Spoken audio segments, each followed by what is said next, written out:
Aperture is the amount of light travelling through a lens and hitting the sensor. In most cases, the wider the lens, the less background blur there will be. If you have a wide aperture, the image will be brighter and the background will be blurrier.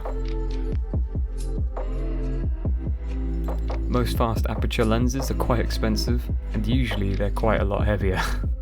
Most of the time, if you raise your aperture, your image will be a lot sharper in the center.